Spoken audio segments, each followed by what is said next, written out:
what the there or yeah. Okay, so I'm just going to kind of walk you guys through sort of how to work through this. Whenever you do get into audience insights, you have the option of choosing everyone on Facebook, people connected to your page, and choosing a custom audience. Today I'm going to show you just kind of how you can do it connected to your page. And it shows you right here where it highlights where you can type in, I'll use an example here. You can type in your page. We have, and this is just a good example of kind of like what the audience, how very specific you can get. Philanthropy Fashion, they're just a company that here in Franklin that does, it's a nonprofit that for clothing company. So I guess that's kind of applies to you a little bit. But it shows like the demographic of being 94% women and 6% men, which is just really fascinating. And like scrolling down, it can get pretty specific as to who in that demographic is married. So 74% of that is married. The education level, it gets really down into the specifics here. And that has kind of proved us to be a really interesting way to start targeting your audience. So you might be making general sort of casting that wide net and thinking, oh, this is what looks good.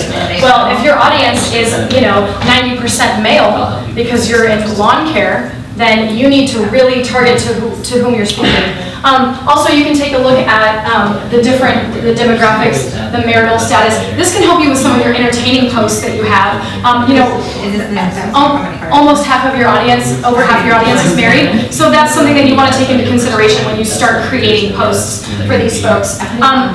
Grad school and college, you have a lot of college grads there, so you can speak to college football if that's the case. And these are some things that you want to know. So if you're already here, I would take a couple screenshots just so you don't have to get back into this as well. You won't find yourself needing it very often, maybe once every 4 or 5 months, just to go back in here and double check. But I would take screenshots of this now so you don't have to do it again. If you have any questions or this was hard for you to log into, it's because Facebook is not intuitive and Facebook is difficult and Facebook doesn't want you on Facebook. Okay? As a marketer, Facebook doesn't want you on their platform. They want it to be social. They want it to be what you're using it for personally, which is for personal use. For your family and your dogs and your kids going back to school. Oh my gosh, right? So if you need help, please jot this down, shoot us an email, and we'll call you, and we'll help you, and we'll take a look at it, and if that's something that you need, let us know. Okay, so you feel like you're good there? Yeah. So knowing your audience is going to be crucial. Anybody from your team that can make that either an admin or just an advertiser. So if you have an intern coming in to help you out, you just want to make them an advertiser or something like that. Okay, so let's talk about the Facebook algorithm a little bit. You may want to do is basically, Facebook uses what's called EdgeRank. EdgeRank says that the more interactions that you have with something or a piece of material, the higher you're going to rank in EdgeRank. So EdgeRank will use its meta crawlers, and every time that you like something, sharing is almost the home run, right? A base hit is going to be a like, and maybe third base is going to be a comment. So you need stuff to create content that you're going to be engaging with, because if you're not engaging your user, it's going to stop showing up in their feed. Which is also why you never give a courtesy like, personally. So I don't want to read to you, but whether it's between friends or users, it's also going to figure out, are you engaging more with our video? And it's going to start only showing you video. And when we have plain text, maybe you never engaged with that, so it's not going to be showing up in your feed as much. Another piece of information from EdgeRank is that we like to use a formula of posting 3 times a day. I know, don't freak out yet. 3 times a day posting is really, really difficult. But the reason why we say that is because it only shows up to 30% of your people. I know it seems a little bit discouraging. However, it also means you can reuse material. So, while that does seem a little discouraging, you're only showing up, according to EdgeRank, to 30% of your users and 30% of your followers. So again, as quickly as we scroll through our Facebook, right, if I only show up to 30% of my folks, imagine you need to up that frequency as much as you can, but don't feel bad about reusing anything. Because again, it's only reaching that amount of people. When we reuse, is it going to hit somebody in the other 2/3, or is it possible to hit the same first 1/3? You know, I don't know. I don't know that answer. My guess would be no.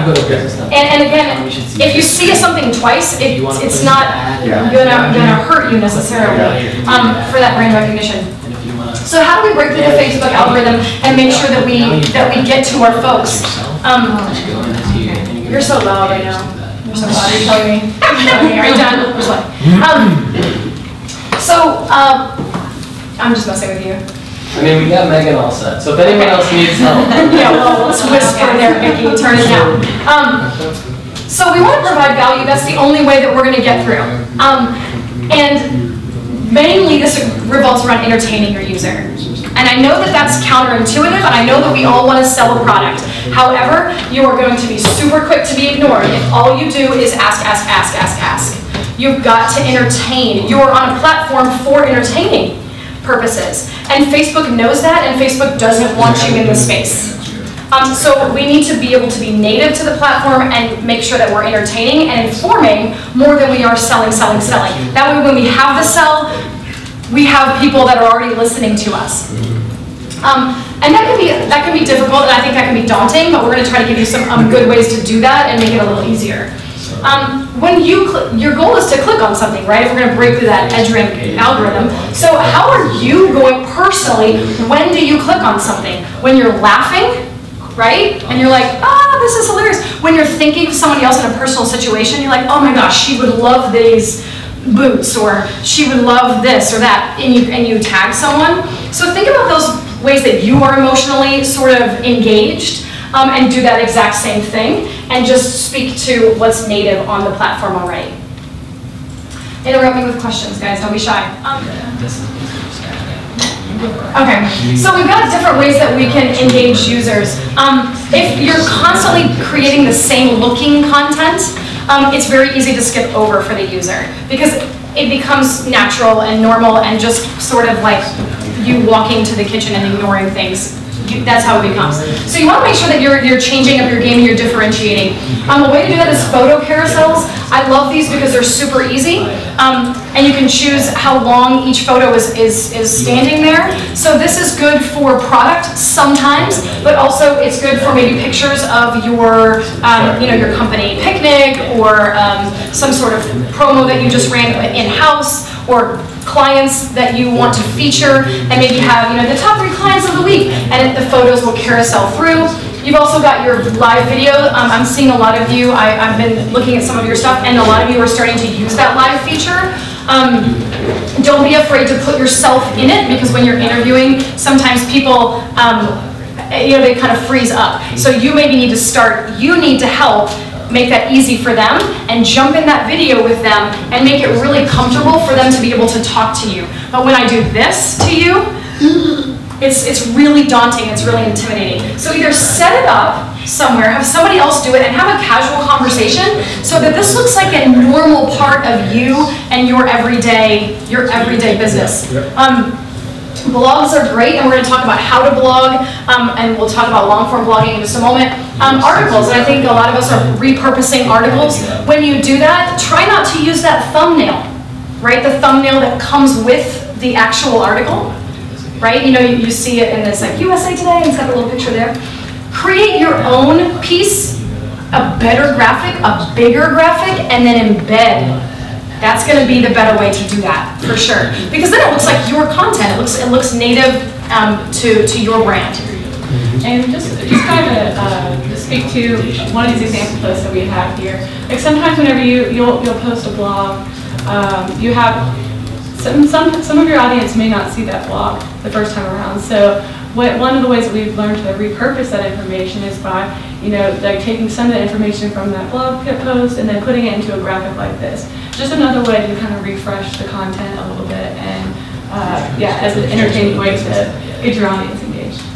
Awesome. And don't forget too that you can use one piece of content in 3 different ways and schedule that out so that you can walk away from it and have a normal work week. Normal, right? But So in Facebook Live and also Boomerang, I don't know if you know about Boomerang, the app, but it's just a 2 or 3 second, most of us have used it or seen it before. It's just that quick, I always call it like the cheersing, because that's how a lot of people will use it. And it's just a fast video.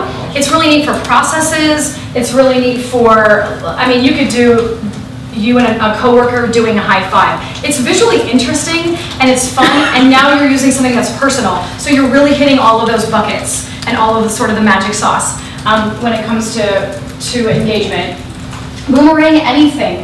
You could be giving a weekly tip on Facebook Live. That might be something that works. Highlighting an employee, customer of the week. You could Facebook Live any of these pieces. You could Boomerang any of these. Tour offices, just like a quick run down the hallway becomes a really neat, and you know, maybe a couple of employees sticking heads out. That's just creative stuff to use what you have in-house. To you, it's everyday mundane, and to others, it's unique and special. Did you have a question, Tom? Yeah. Yeah, hit me with Boomerang. What are you talking about? Yeah, I'll show you a Boomerang in just a second. It's usually used with Instagram, but it's just it's a video on fast forward. Got it. And it loops. And it loops, and it's really, really almost quick. like a GIF? Yeah. Yes. Okay. Totally. Yeah, except way, way, way easier, and you're not creating it, it's just using a video. Okay. It's really fun. So I love this about social media. I mean, I think back in the day, everything was about being able to, the customer service was happening at your brick and mortar location. Now I want you to think about social media as a customer service extension. Now you're able to reach your people in their pajamas at home, right? So use that to get to them. Thanking people, reaching out and giving shout outs to people that are already your Facebook followers. These are all like ways to do that as well. If you want to talk to people while they consume their entertainment, you need to be their entertainment. It's just a really good quote that I think pertains here.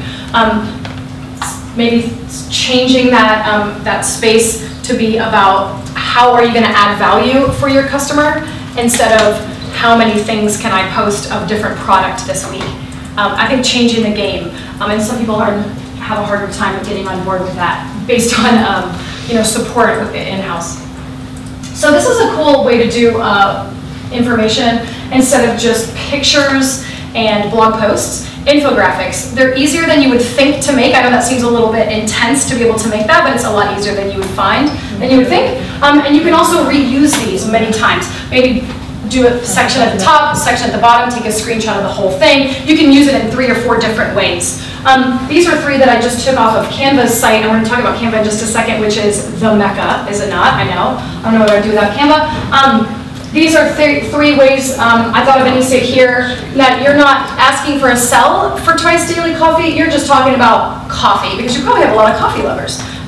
So that's something to think about is infographics. Kate, what do you use to create those infographics? Canva, I'm going to play with it. It's so awesome, so easy, and really, really fun. What is it? I have not created an Canva. infographic on Canva. It's like Canvas without the S.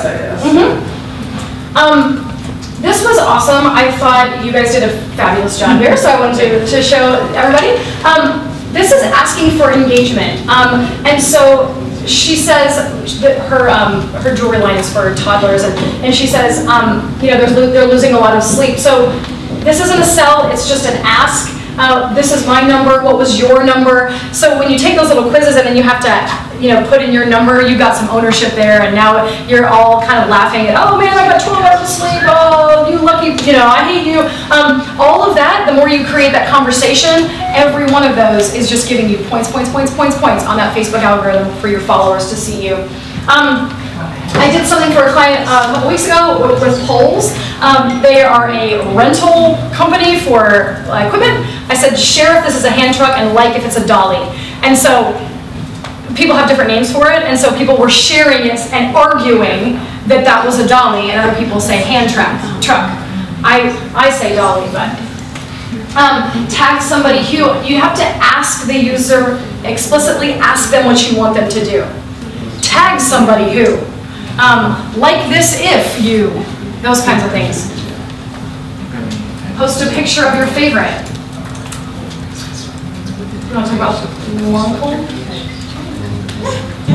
And so one way that you can start posting your blogs, rather than just putting a link in there and asking your followers to go directly to that, is we've started long-form blogging on Facebook, and we've seen some really good interactions with that. It's just you are just taking the entire blog, copy and pasting it with the link to your blog. So that way, they're only in one place to have access to that blog. Yes. If not, and you have your hyperlink there, people, I mean, I know it's counterintuitive that they might not be going to your website. However, your Facebook user is going to be frustrated that they got the spinny pinwheel of death and they had to be in another browser, and they're going to abort the mission before they ever go all the way to your website anyway. So go ahead and put your whole long-form blog, put read more here, and you might be thinking, who is going to read all of this? That's a lot of text, but it's helping you through EdgeRank, through SEO, and through other ways. And of course, you can always also cut this up and use it in multiple ways as well. So you're still not putting a link to your blog? You are at the very bottom. So if you see here at the very bottom, it's really tiny in blue, but you're going to you're just going to link it at the very bottom instead of embedding it within the post. Does that make sense? So you're not brought into something else. But the whole blog is on there. And this is what the user saw. And see more was their option, as opposed to the site. Good question. Is it just Facebook, or because like I post our blogs on LinkedIn as well? Is it like posting the whole blog on LinkedIn too, or is this just more of a Facebook find? I can't speak to LinkedIn. I don't know. LinkedIn has page posts, which are kind of like mini blogs. You've got quite a bit of room on LinkedIn. It's kind of like Facebook, it'll let you post lots of content. Yeah. I think a lot of our experimenting has been on Facebook, but I know that LinkedIn would be, I think, just as equally as a good platform to use that on. Yeah. Good question. If you know Paul, he's like, where are you putting the data? Like, where are we putting data in this whole presentation? I'm like, simmer down. This is it. But the numbers are coming towards the end. However, every client that we work with, every time something is personal, it does 10 to 20 times better. Anywhere between 10 and 20 times better. I just posted for Jacobs Cohen the other day. You guys did like a shelter drive for animals in Houston. Most of the stuff there gets a certain amount of engagement. That one literally got 10 times more engagement because it was a picture of a cute dog. It was tagged with folks from Jacobs Cohen, and you know, it had that personal feel, and you are on a personal platform. So every time something, this one was light years ahead for this woman, just because it's got that family feel. And people can tell the genuine sort of nature of that. So the more that you can get personal, and the more that you can have photographs of people that are real people, the better you will do. It's going to at first feel not necessarily normal, but you want to try to start making it a part of your normal. Boomerang, some like, you know, what do you say, the mower coming down from the, that's a fun, that's neat. I mean, I'm not in that world. That's kind of cool looking how you guys do some of your stuff. To you, it's every day. To us, it's not, and it's neat. And it's a picture of a real person, as opposed to the fake stuff, which people see right through, right? We all do. We can tell that it's sponsored. These are just 3 examples of a client that we have that she does a great job. These are entertaining, it's engaging, and then it was personal. And we're going to talk about boosting in just a second, but I want to make sure that we've got this down. These are a couple other entertaining ideas. Tagging an army wife, you know, we salute you. I made that with Canva for you, just kind of as an example to check that out. And then also for you, Tom, I have talking about fails at choir fails. He does music, and is it music? Sheet music. Right. So it can't just be that asking for the purchase It's like choir fails. I mean, everybody loves a good fail. Those always do pretty well, and they're pretty fun. People will end up tagging other people, you know, saying, remember that's what you want. Hashtags on Facebook, they used to be all Instagram. They are coming over to Facebook. We're seeing a little bit of that. Just be careful. The data says that 1 or 2 is got some good interactions. When you start getting up to 6 and 10, people just aren't searching that way.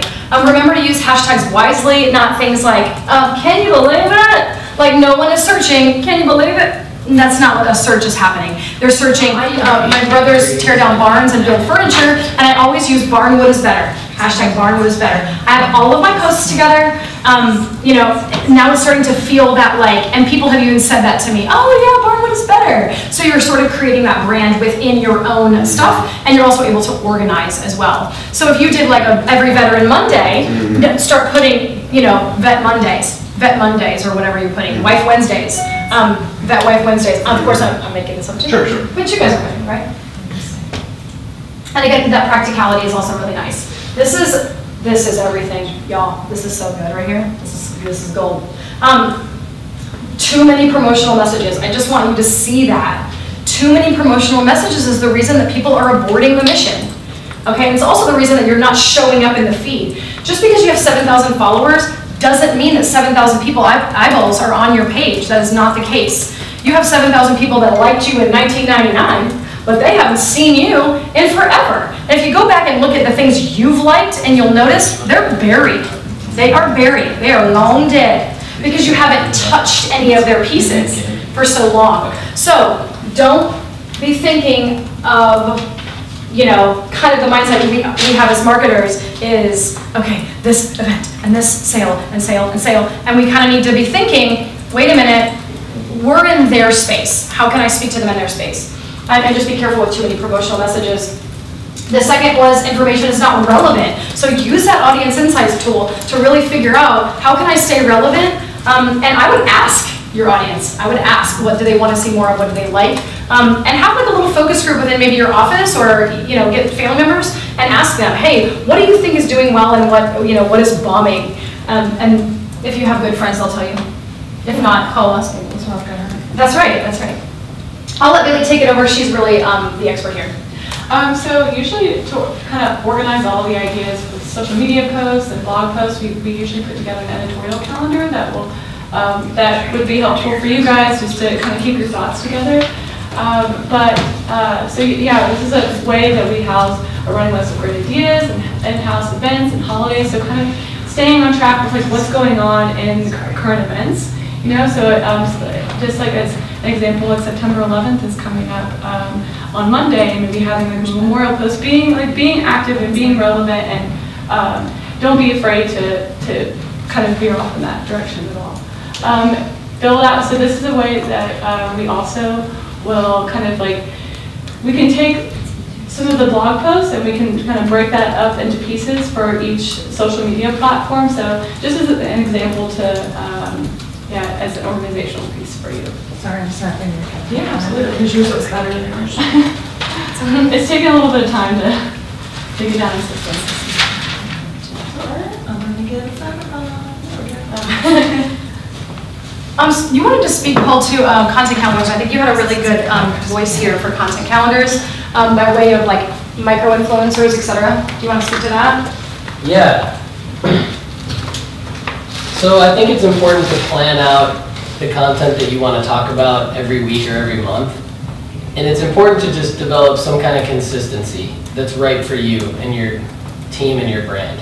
So I tend to think about weekly and monthly as kind of the two options, mainly because from an SEO standpoint, that's really what Google and the rest of the search engines like to see is content updated consistently. And that's going to help drive relevant traffic to your website. So the way that we kind of think of it is planning it out in an Excel spreadsheet, nothing too fancy, but using one idea that can then be repurposed into a blog post and several different social media posts. So the way that I think it's important to get the idea is to think about who has audiences that can help your website get traffic that's in your industry. An analogy I like to use is like if you're going to a party and you want to be interesting at the party, you would do a little bit of research around like understanding who's going to be at the party and what they're interested in, and then you would listen to them at the party. So like if your website or your brand is yourself and you want to try to get more traffic, that's kind of the party. So you go out, what we do is we go out and we see like who else is talking about what we're talking about. So one tactic is if there's a keyword or a set of keywords that we want to rank high for, that's our first research point. So we'll search that keyword. We'll go to page 2, page 3, page 4, start to put some ideas on our content calendar around what websites are talking about what we're talking about. That's kind of like our listening or our research before going to the party. And then we would, from there we kind of know what they're interested in and what value we can provide back to them. So then we would have our idea. We would say, okay, this website over here is talking about these 4 or 5 things that's somewhat related to what we do. And so we want to create like 5 or 6 pieces of content over the next 5 or 6 months that's specifically to go to them and email them and say, would you be interested in running this as a guest blog on your website? We feel like it's really relevant to your audience because we've researched you, we see what you're trying to do. And so it's free content for you, and in exchange for a backlink to our website. And it's a win-win situation because Google wants to see updated content on a consistent basis, so you're giving them that for free. Google also wants to see backlinks to your website, so they're giving you that for free. And if you can, the more that you can do that, even 1 to 5 times throughout your content calendar as you're planning out what you're doing, then that's going to really boost your SEO and your traffic to your website. And it gives you ideas. Sometimes you get stuck on ideas, like what am I going to talk about? You know, I've exhausted all these different things that I could possibly say about myself. And so just doing that little bit of research about others can give you new, fresh content ideas for yourself as well. So I think it checks like all of the boxes to me. And the old school thought of, remember back in the day, like 10 years ago, where every website had a section for links? Remember that? Remember those days? Think of that section and who was featured there under links. That's who you would be going after. That partnership that once used to exist, and it was very easy, Google figured it out and created ways around it, but go think back to who would be linked there on your links page. And I think some of us are nodding heads, you know where I am. That's the folks that you want to go after and try to get guest blog there. And I know you may be thinking, okay, so I do all my social media and I'm going to blog, really, lady? But remember, with your blog, you're going to pull 6 pieces of content out of that one blog. You will be able to repurpose quotes from that. If you did an interview, you'll be able to use that as maybe like a Canva piece. So you're being able to repurpose this blog. You're going to have some inbound links from others. You're going to use it for your own social media. You could be adding it to newsletters. So it's really going to be all across the board. So think about even though that seems like a lot of effort, you're going to really maximize that effort as well. So any questions about content calendars? If you want, I can give kind of an example too of what I was talking about, because I feel like it could be something even like if you're a moving company, you could target like a short-term housing company that has a blog. You know, like it doesn't have to be like this huge media outlet or this huge grand like PR scheme to try and get coverage for yourself. Like, it's great to be on Inc.com and other places, and it's great to be like even in a local newspaper website with like a human interest story about your company. Those are all great backlinks, but even if it's something around like, who do I normally partner? What's a normal partner of my company? And so there's some fashion brands in here too, so to me it's like, that's like low-hanging fruit in my opinion, because like, you put together an outfit. So you could go to what are the other parts of your outfit that have websites for that piece of clothing or whatever, and go to them. So I just want to throw out some examples. I think sometimes like that's a very conceptual thing, and I try to make it like tactical so it can just be implemented. And again, what are you going to blog about? Well, what is your truth? I mean, you could be talking about toddler, like why in the toddler development stages they need to chew on something. That's part of their tactical growth, or what is it called? Tactile growth. Tactical. That's weaponry. It's fine. You're with me. This is kind of a breakdown of how we see our content formula. So we do it by researching, planning, and publishing. This is just a little graphic to kind of outline that for you. And I like the plan part too, because it might be, if you're in that stuck space, maybe make every Monday about a customer. Every Monday is going to be your customer shout out. And then every Tuesday, so you don't have to come up with this all the time. It's going to sort of run itself for you, and you won't have to have that creative headspace, every Sunday going into what am I going to do this week. And I would employ other people too. One of the resources that we use is Buffer. It allows you to have one account to link all of your accounts to for free. And there's Hootsuite, but we really like Buffer as an option. But this allows you to take the content from that editorial calendar and throw it in here, and then schedule all your posts out for the week or the month. So who would want to make a minimum account too? Let's see if we have time at the end, for sure. Does anybody use Buffer at the moment, or Hootsuite? Okay. Okay. There's something Buffer didn't do that Hootsuite did, and I can't remember what it was, which is why we chose Hootsuite. I just know that Buffer is free $99, so it's my favorite price point.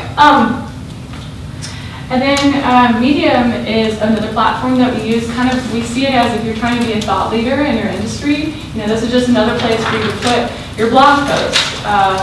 Instead of just having it on your website and only having it on your website, you can put the blog on Medium, and you can tag relevant tags. So if it's cars, music, any of those things. So that way you're having, Medium has a pretty large following as well. They have, I think it's about, 25 to 30 million monthly visitors on there. So there is a lot of, there are a lot of people using that platform. And yeah, we kind of see it as almost like another social media platform.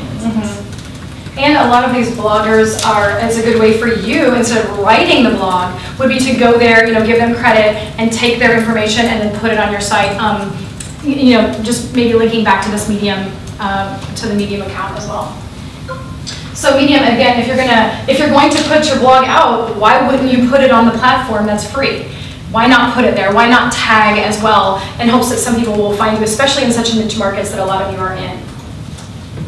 Okay, so this is what we're all about, boosted posts. Now let's talk about why we boost before we start boosting.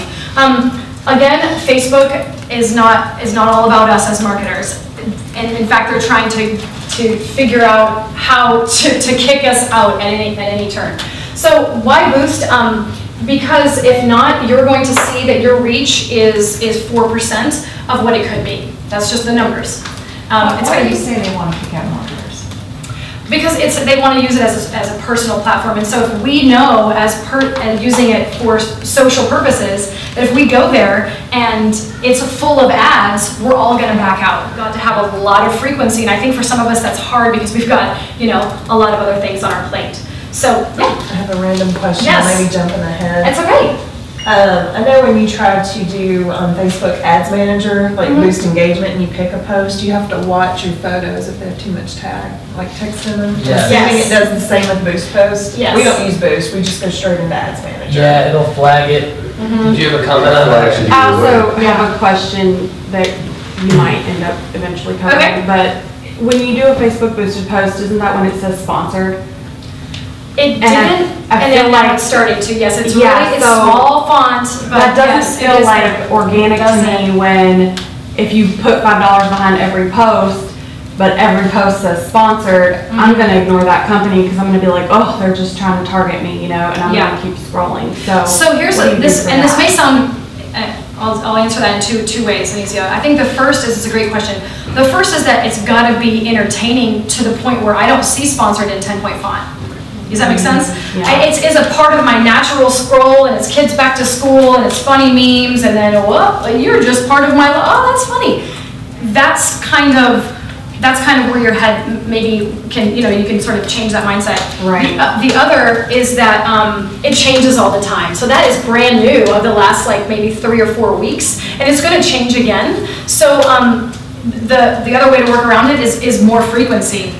We've actually seen it say different things. Yeah, we've actually seen it say different things based on how, when you set up your organization's page, you could be like a brand or a local business, so that there's those 6 options that it gives you. We've seen where it's fluid based on what the organization is, whether it says sponsored or whether it says anything or whether it says another version of sponsored. I don't know what I didn't create. Everyone's created yours before me, but mine always say sponsored when I boost them. But Kate's right, it's always changing to the point where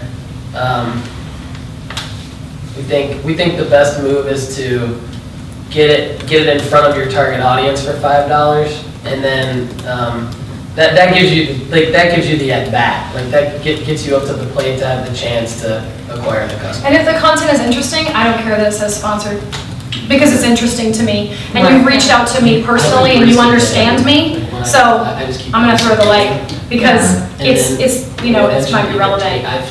But yeah, the sponsor thing really kind of like, I know.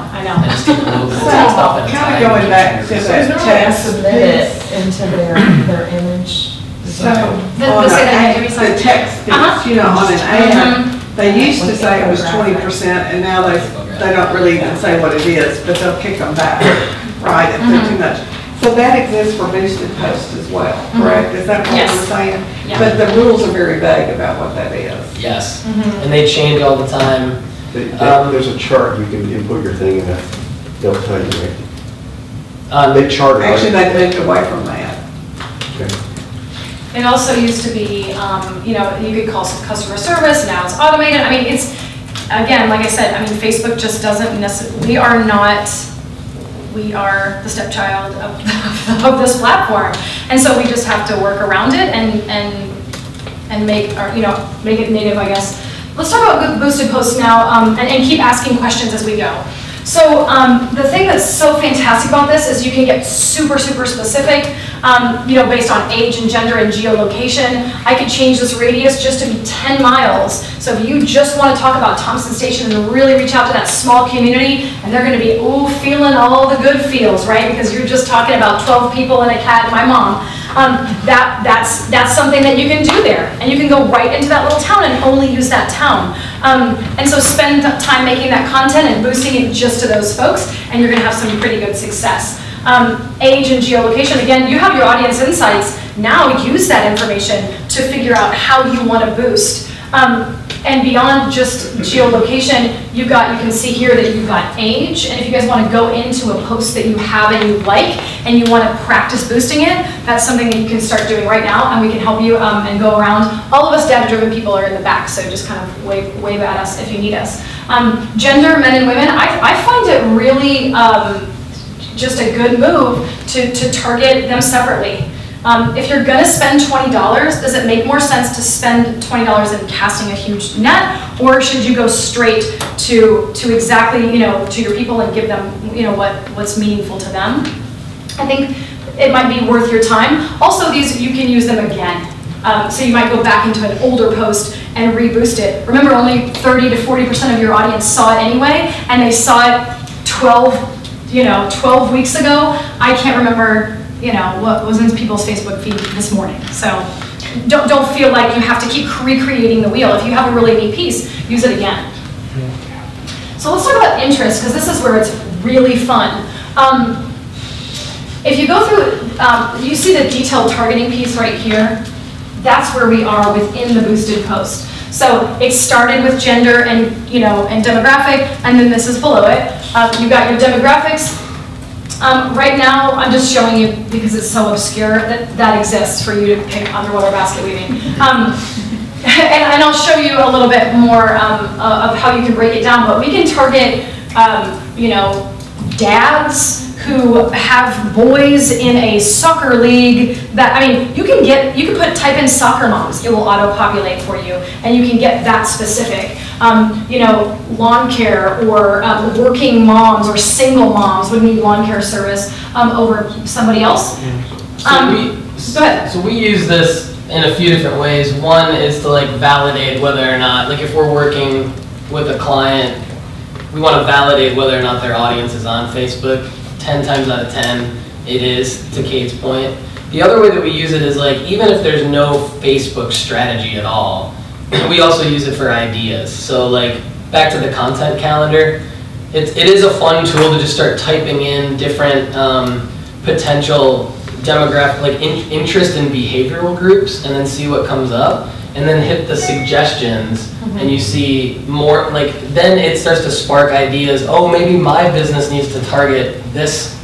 It just tells you that there's a group of people out there that you can directly target with a $5 boost. Gives you another idea for your content calendar. And you'll notice in this little, what do you say this is? A gas meter? That is what it is today.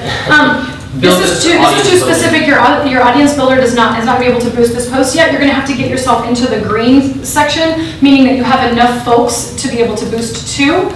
So if you're in the red, you need to keep adding these people. The other fun part about this is once you set up an audience, let's say your main audience, you could call it, women with toddlers, that fashion, something, bless you. She'll probably want to save that audience as, main audience. And then male audience or Nashville Business Journal audience. I mean, you can have 4 or 5 different audiences and keep using those again, so you have to keep typing in the interest. That can be a little bit daunting and a time suck.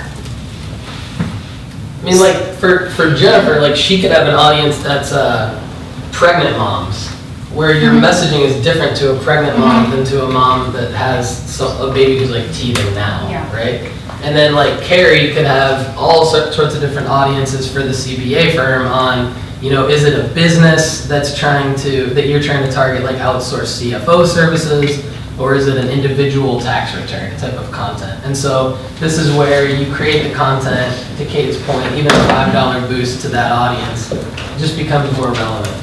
I made this one for Anicia just because, I was thinking that when I read it. So the other thing about boosting posts is not only are you boosting to who's listening to you, but you're not boosting to people that don't want that. So you're not ignoring those things that are not relevant to you, which is going back to that chart. That's where we don't want to be. So just thinking of her here, she could target. I mean, this is crazy. She could target female coffee lovers, right? Because that's an interest. Between the ages of 18 and 40, that have kids who play sports. I mean, this is nuts. Within 15 miles of Nashville on a Thursday night at 4:20 because they're headed to the game and they need to pick me up. And so now she's spent $50 for, and you can schedule these over a month.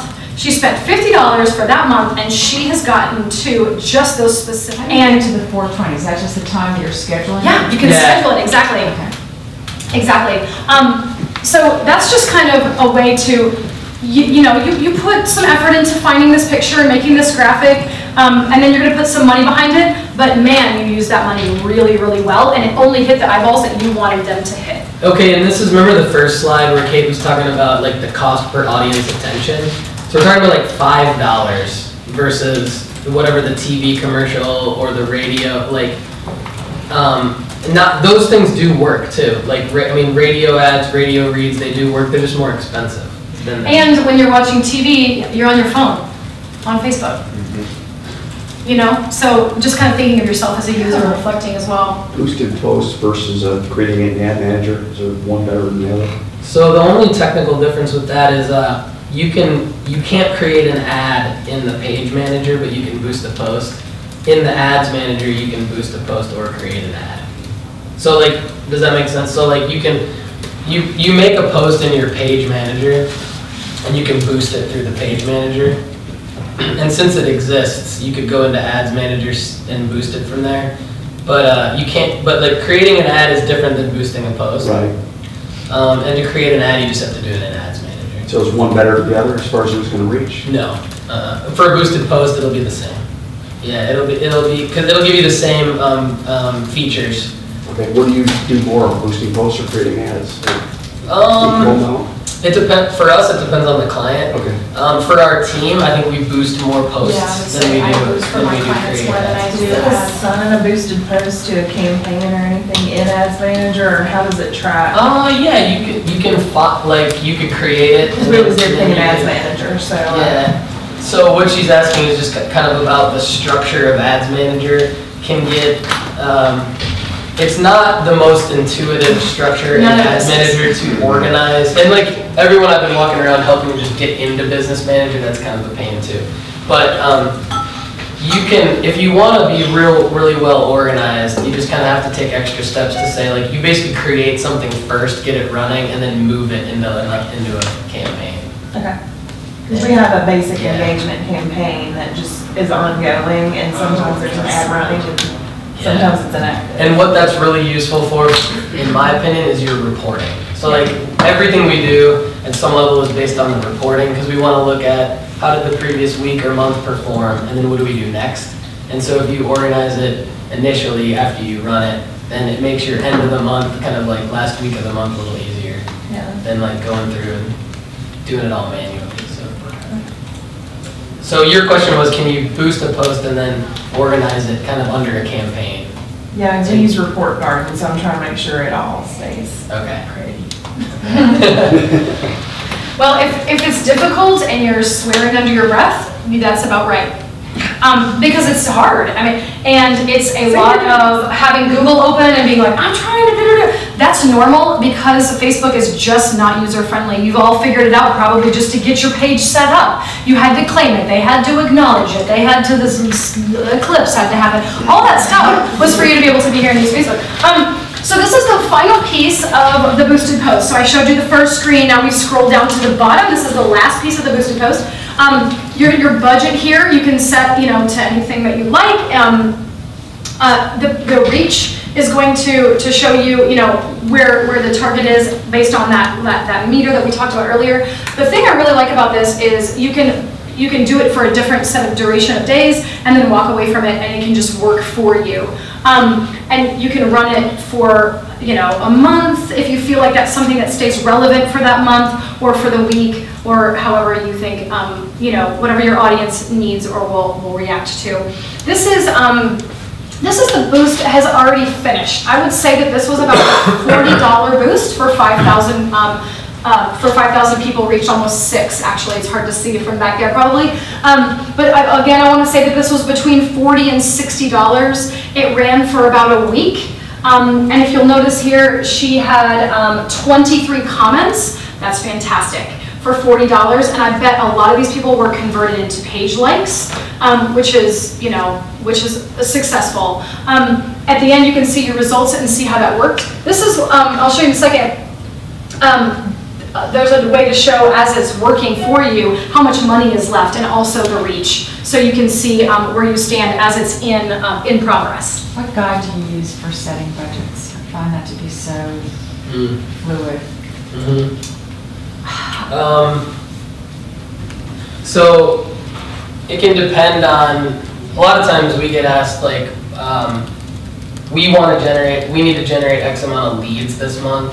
And so we'll factor in the math around like, so when you actually, and we're getting as much of this today as we need to, but the next session also, if anyone's signed up for the next one on October 5th, like that's when we get super deep into really the advertising platforms. But when you create an ad, as you adjust your budget, it'll tell you your reach over that time period. So it's based on like, the variables are how many people you reach and your time period that you boost the post or run the ad for. And so I will base a budget around the amount of leads that we need to try to generate for a client in a certain time period, and then do the math around click-through rate and conversion rate, and then how many people do we need to reach. And so if I'm asked what's the budget recommendation, I'll do the budget recommendation based on impressions, click-throughs, conversion rate on the site. Going back to like it's always about the data for me, so then I have like the backbone of saying, if we boost this post for this amount of time, for this budget, it'll allow us to reach this many people, Facebook says. If we reach that many people, the click-through rate should be X. That should be the math for the amount of people that get to our website. Then the conversion rate on our website historically is Y, and then that gets us to the amount of leads. So, sorry for the long-winded answer. There's no easy answer. I know. The other answer, honestly, is like try the $5, $20 thing and see how much you get, which is maybe I should have led with that one. Yeah, that's the shorter one. The other thing, we work with clients right now. I'm working with like 4 or 5 clients that have no budget, and I'm just trying to do a lot of frequency because they don't have the budget. So we're going that route instead of the monetary route.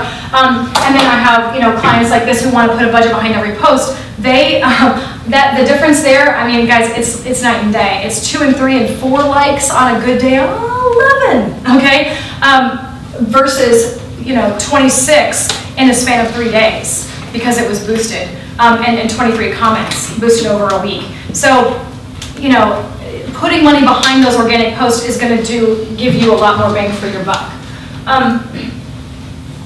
So another thing I think people forget about is boosting to your own followers. Remember, these are the people that actually liked you and took the time to like you for whatever reason. They agree with your message. They are just feeling you. These are your people. These are your this is your squad, right? So my thought is boost within your own followers. That's going to be a drop-down menu option. People are like, why would I do that? They already like me. Well, because they are going to be your best people to reach out to others that also like you and are going to want to follow you as well. So this is great for sales and promos. It kind of gives people the idea that, hey, I'm on the inner circle here. So you guys are, you're really talking to me here. And this is just one that I made, yesterday for boots, for you guys that have boots. Tag a stylish friend, win boots. If I'm gonna win boots, I'm tagging 10 people. That's just me. And I imagine I'm in your audience. And then you're going to be reaching out. Not only are you reaching, but you're also sort of, you're doing that customer appreciation piece within your own following, and kind of creating that sort of camaraderie around being a follower of us, and what we do for our followers. If you're stuck, go appreciate a follower. Stalk a follower. I've given you guys some gifts because I stalked you, so you can go ahead and open your gifts. This is just a good example. Yeah. And I know that somebody else recently got married. Who got married? Just really recently. This is you. Okay. What's your new last name? Binkley. Binkley. Okay. This is just a little something. And instead of, I know, Anicia, I saw you. Beyonce. Obviously, this is for Beyonce. Slay all day. You know me well. So all I did was I went to her page. She had her cover photo was Beyonce. Yeah. I'm like, yes, queen. Yeah. So, love it. Now what I'm doing here is saying, hey, thank you for following us. So now you guys can go out to eat. It was either that or a universal remote, for finding the remote. And I noticed that you went to Iceland. Yes. Awesome. Yeah. So I got you an REI. Thank you. Hey, she must love the outdoors if that's the place she picked. But it kind of makes you feel special. It makes you feel like you're heard. It makes you feel like you're important to that company. I think you could do a Facebook live video and maybe surprise a client and say, hey, we just wanted to bring you this and say thank you because you've been with us for 10 years. And now this person is on camera going, I love you guys. I mean, you look a hero, they look a everybody is winning. So go out when you're finding those content and you're in a rut, go out and just love on somebody. Now everybody at the dinner table tonight is going to be like, oh man, I cannot believe it that they came to my work and they brought me this beautiful bouquet because they knew that I love orchids, blah, blah, blah. You know how it goes. But when you do those kind of moves, they're going to end up proving really well for you in the end, because everybody now is going to, man, I want to like their page. I might want some boots. And so, I'm sorry, I'm just about the boot. They're really cute boots, so just think of me. Notice, as you see here too, you've got $40 left. You've reached 319 people. If this is going really well, put some more money behind it. If you're seeing that it's going well, or just repeat it if that's the case. It depends on your timeliness, right? If you've got an auction that's coming up, you're going to want to beat them to the auction. So that wouldn't make sense for you. It depends on your customer. Kate, can I ask, when you say if it's going really well, add more money, what in your mind is considered going really well? It depends. I mean, you're going to have to make sure that you're taking a look at the data and figuring out okay, last time I did this at $20, I had 700. Why is this only 300? Is it my post? Mm-hmm. Is it the time of the year? 9/11 is coming up, and everybody's going to do the same thing. The things that we're going to interact with are going to be, what are you going to interact with on Monday? Think about it. You're going to see a million flags. Maybe memories of it? Memories of things that where you were with those people. That will be a reconnect for you. That'll be a reconnect moment. The other thing will be anything that is special, that feels like people that you knew that were there. That is going to be you're going to see flag upon flag upon flag. But you, my man, have the moment, right, with the vets, that's the stuff I'm probably going to touch. I'm not going to touch the bazillion flags. Always remember, we're not going to touch that piece. What we are going to is anything with someone's face in it that looks like they may have been involved in that day, or the children of, you see kind of where I'm going and kind of changing. Think of yourself more than anything. Yeah, what's gonna make you stop your news feed on Monday to like something? It's like, it I just saw showed it, but I up. didn't know how to use it. New feature that just showed up? Yeah, like when you're putting in a photo, you can click on it and it's like, would you like to edit? You have to tell it you want to edit the photo, and now instead of just cropping and doing some minor color adjustments, it's got a text where you can add text over the image inside Facebook. Nice, that's awesome, yeah. Yeah. I I kinda was like- thinking maybe it would let me tag or put a description Oh, on yeah. the photo, and it's like, Yeah. oh, you want to write something over top of it? That's what we use Fonto for, exactly. Yeah. So Yeah. knowing that that's in Facebook. Fonto is makes it strictly mobile though, so it's really good for Instagram. For those of you using Instagram, use Fonto just because you don't have to, you know how Instagram is really picky with you obviously your phone only. Canva is my #1 favorite thing, and we're all gonna, let's get in there and play with that. So if you wanna go to canva.com, I wanna show you how to make these really pretty posts that look professional, but also make them personal. I made the one with the coffee lovers that was made, and almost everything that you saw today was made through Canva. Bailey talked about Buffer and Hootsuite, and Pinterest is another good place to find some things. My only problem with Pinterest is that if the image is not a high resolution image and you are just sniping it from Pinterest, good for you. However, I would remake it. And I know that's an extra time. However, it starts to be grainy. It starts to look already used and shared, and the quality is off, and that's just not something that you want associated with your name. So I would just spend the extra 10 minutes to remake it. It just looks better. And Pexels is a great tool for not only video, pictures, but video. These are stock video and pictures website. If I had to give you my #1 thing to walk away with, it would be Canva. #2 would be Pexels, because you can type in anything, cool car, and it's going to show you tons of pictures of cars. All of them are approved for, and there's no licensing issues, and you can take them, and they're all really high resolution. They're also 2 and 3 second snippets of video. Facebook Live stuff does really, really, really well.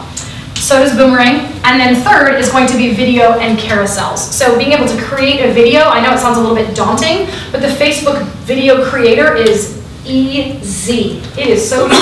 You drag the picture, you hit music, it's really that easy. So check that one out. Pexels is fantastic stock video and pictures. And you can do it by search. Be careful, it's like a Dutch company. So if there's any writing, it's all gonna be like in Deutsch? Blah. City landscapes and any kind Not of English, thank you. computer keyboard close-ups are a dead giveaway. But yeah, so Yeah. computer keyboard close-ups and like city landscapes, you'll know that it's like it's not you that took the picture. But royalty-free stock photography, video.pexels.com is the one for video.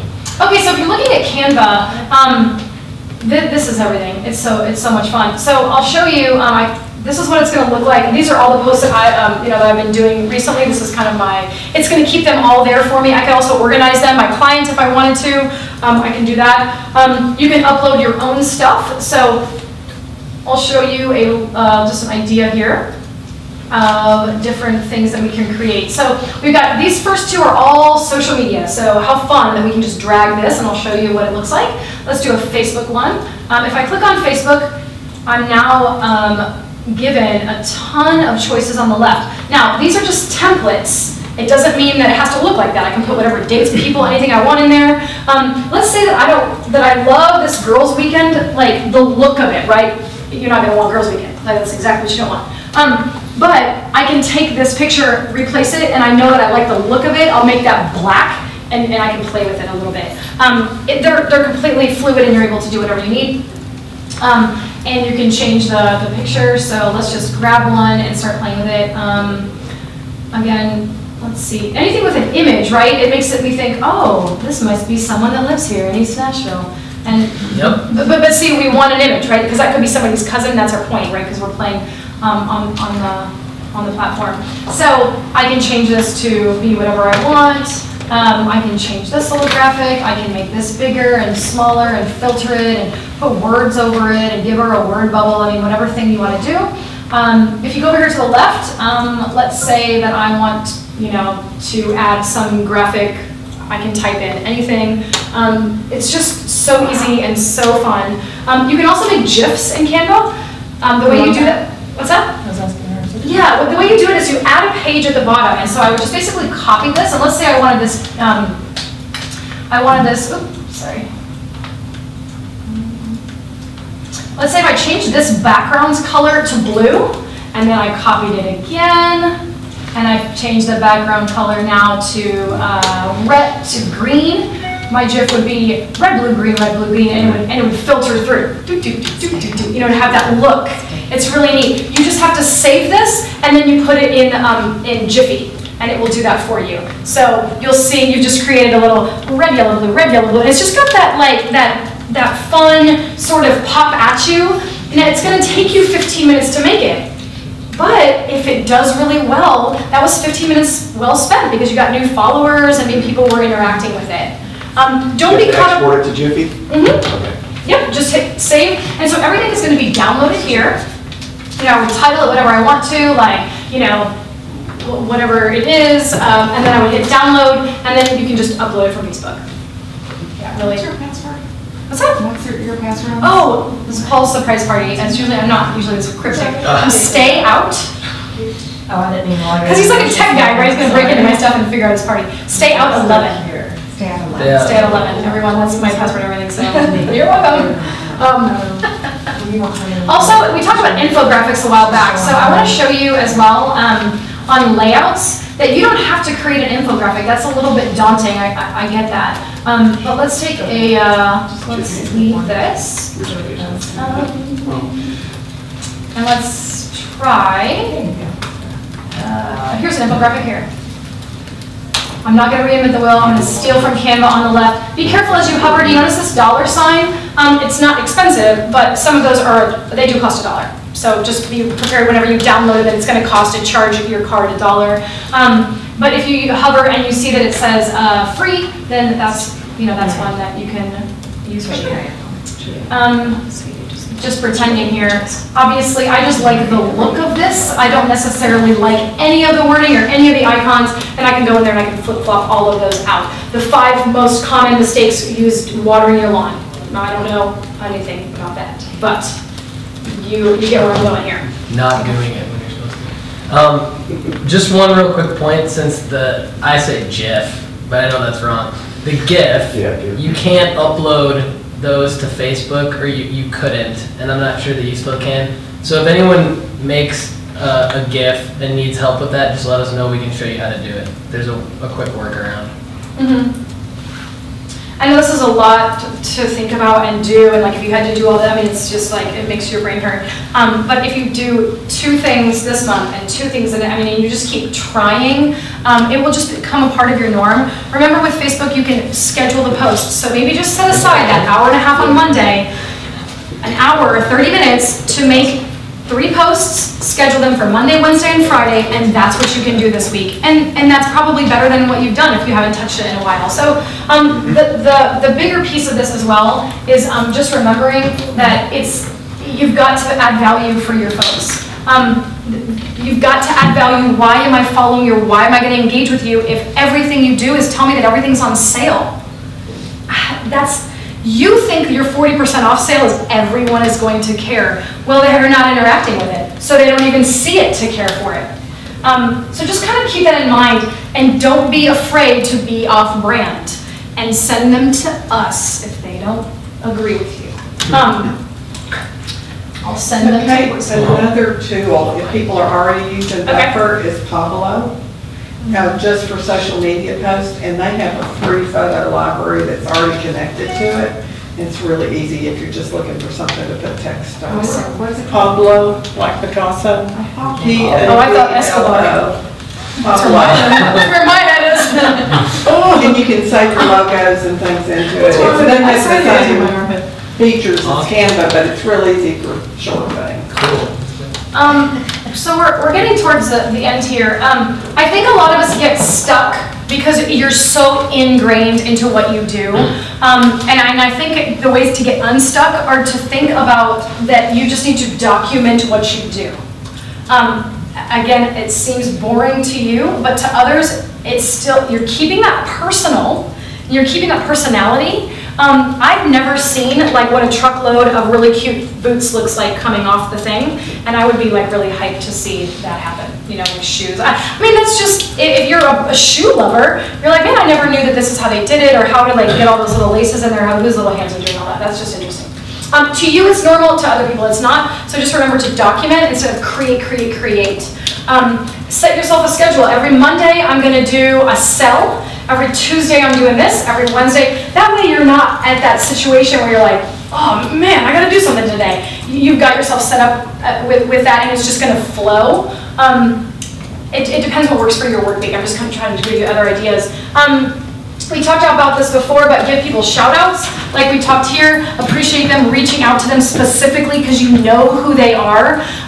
It might seem a little creeperish, but it was until you got your gift card. You know what I mean? Like, and I think, and Anicia, knowing that I figured out that she loves, you know, Beyonce, okay, she's going to remember that, and now we have that sort of talking point all too. Her friends about it. Yeah, I mean, it was a bug. It wasn't like she might put it on Instagram. Hey. I'm saying. And tag you guys. That's right. That's right. And then you create more content out of that. So now you go to her and you say, hey, why are you a follower? Oh, you know what? I didn't think I needed this, but I need, you know, and then I bought it for my mom, but actually I ended up buying one for my sister too. You're creating content that you started the ball rolling, and then when she tells her mom, say, hey, you know, like, you can use it in multiple ways. Stalk others, we talked about that. Yep. Everything can't be on brand, so you just gotta let it go. You gotta let it go. If I am going to be selling my car, I'm also going to be buying a new car. So give me some value there and help me. Why is Carvana versus CarMax? Which one is a better deal? Are you getting anything out of it? Yes, is my argument. Yes, you are, because your person is appreciating you and you're adding value there.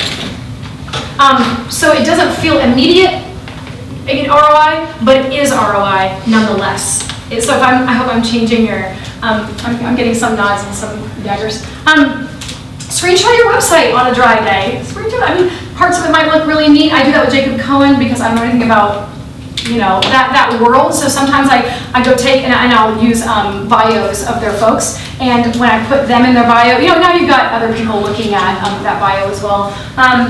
Research local Instagram influencers. That's a great way to do this and DM them and say, hey, you know, I do this and I'd like to offer you X, or, you know, how can we partnership, or I'd like to blog for you. That's another thing that we could talk about in the content calendar.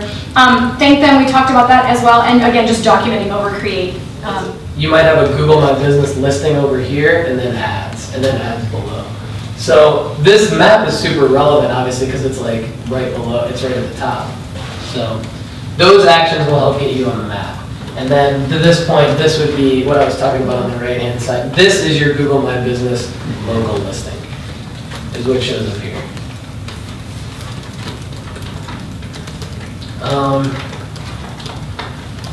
Okay, so we threw review generation in here because that's also pertinent to this discussion. They kind of all go hand in hand. Reviews. I think like the headline is that like reviews are important for SEO, and it's true.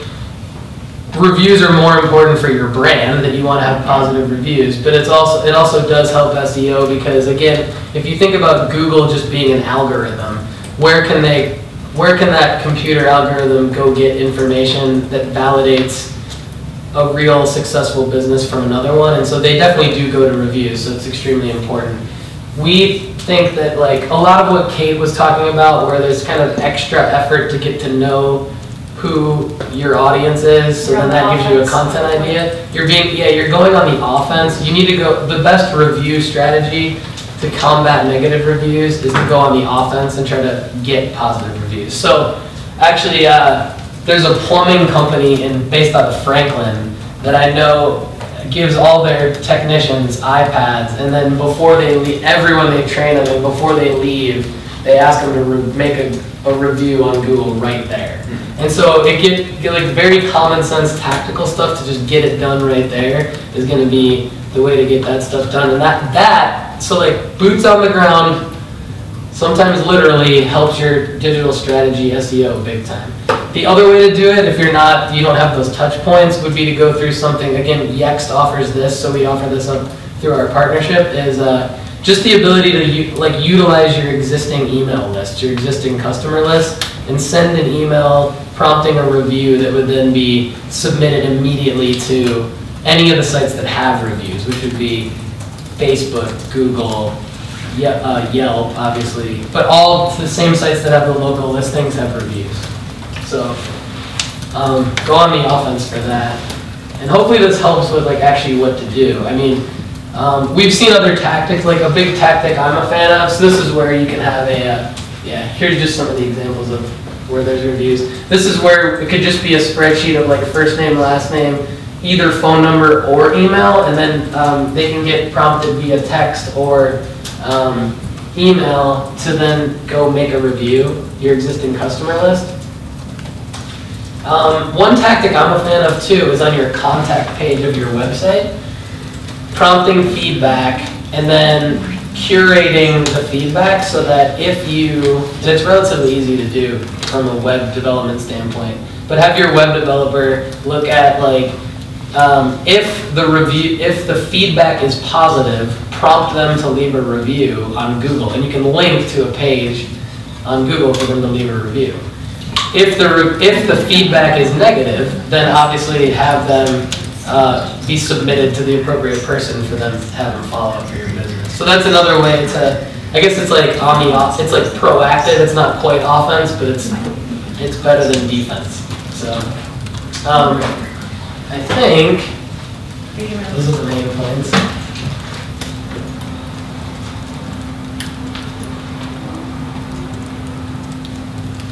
That's it, yep. If I can go back and I'm just trying to think of all the pitfalls that I see over and over again through working with clients and running their social media, is that they don't involve their own people. I mean, and I see a lot of nods. I mean, I think that your best people are the people within your building. And I think what happens is you feel that you have to take care of it, but really it should be a team effort. Asking them, hey, what do you have coming up this week? Is anything cool going on? And then asking them to do it. Have them take the picture for you, and maybe then they can text you the picture, but have them take that selfie with that cool client that just moved locations, and it's an exciting thing. Really empowering your folks to do this for you is something that I see is low-hanging fruit that nobody takes advantage of. I don't know if it's because the ask is difficult, or maybe the follow-through is also another piece of another thing you gotta track and make sure, hey, did you get that picture from? But involving your folks, the best way to do it is start involving them through social media. Hey, just a shout out to all the hard work you've been doing with client XYZ. We so appreciate you. Love on your own folks as well. Then they're going to feel that buy-in, and they're going to want to do things too. Like when you guys have something going on in the company, they're going to want to tag their company because they're proud of it, and they know that you're giving them those shout outs. That's some people's language. So you're doing a couple things there whenever you're using your own people in house. That is my one beef with almost every client that we work with is it's just them doing it themselves, and nobody is really kind of banding together. So if you can create that buzz, that's a lot of help for you. And if nothing else, pictures. Just send me pictures with people in them, please. And that right there might be content for the month if you can get your folks to be with you on it. Just see that throughout so much. Well, that's all that we have. We're right on time. We're setting up sandwiches right around here in the kitchenette. You can see Josh is doing it. We got sandwiches, chips, and bags, and cookies, and drinks. Take it to go if you need to. You're also welcome to come back in here. Just ask that we are mindful kind of with all the electronics going on, and be careful as we move around. It's a tight room.